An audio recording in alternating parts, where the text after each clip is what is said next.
DHEA is dehydroepiandrosterone. This is a steroid hormone produced by the adrenals, and this then goes on to convert into other hormones. It converts into things like testosterone and estrogen.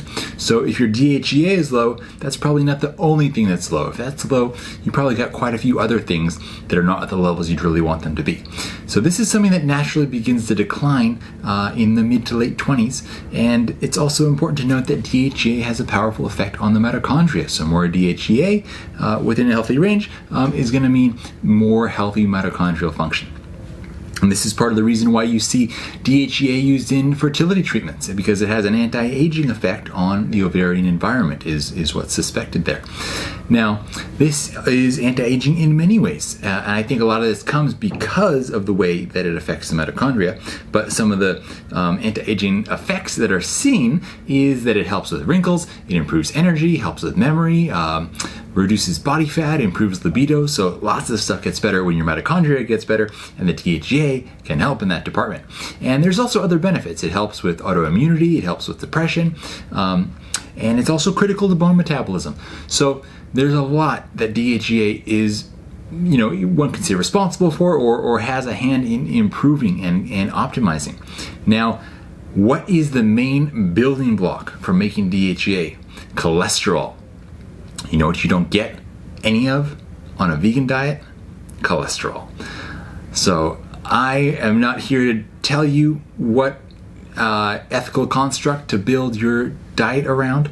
I leave that totally up to you. I just, share some information, and I think it's ultimately up to you to decide whether the negative effects of a certain dietary choice may be something you're ready to accept based upon what you feel the positive effects of that diet are in other ways, or maybe you decide to selectively incorporate some strategic animal foods based on the ones that are going to disproportionately have a positive impact on your health, and you source them in a sustainable way that's connected to regenerative farming and things of that nature.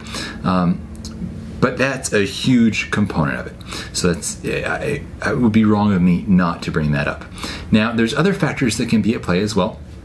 Many vegans and vegetarians have diets that are very high carb and high sugar.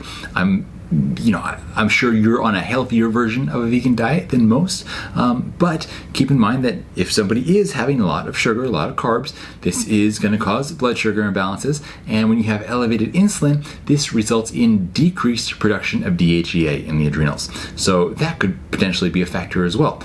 Maybe not in your case, but maybe in the case of people on less healthy versions of a vegan or a vegetarian diet. And of course, there's other things you can do in your life that are going to be helpful with DHEA. Exercising regularly is very important for improving DHEA levels. Managing stress in your life, whether you do that by supplementation, or whether you do that by not getting low blood sugar that causes you to get stressful, or whether you do that by sleeping better or meditating or taking adaptogens like reishi and ashwagandha that help modulate your stress response, or whether you're taking magnesium, or whether you're spending more time in nature, or whatever is the form it takes for you. Maybe it's a combination of all of these things. Maybe it's a career transition. Who knows? But you do what you can on that list. And look, if meditating is not accessible for you, or if you're in a super stressful career and that's not going to change, or if you live on planet Earth in 2020 and that's just stressful, I get it. But that's when doing these things that you can add in, like reishi and ashwagandha and magnesium, and trying to do your best about sleeping. These things can help. Now, as I mentioned, ashwagandha, I'm going to go into the next part here, and that is that ashwagandha is helpful directly with DHEA. So ashwagandha in a study was associated with an 18% increase in DHEA, which is substantial. And then last thing I want to mention is orgasms improve DHEA levels. So you've got some homework.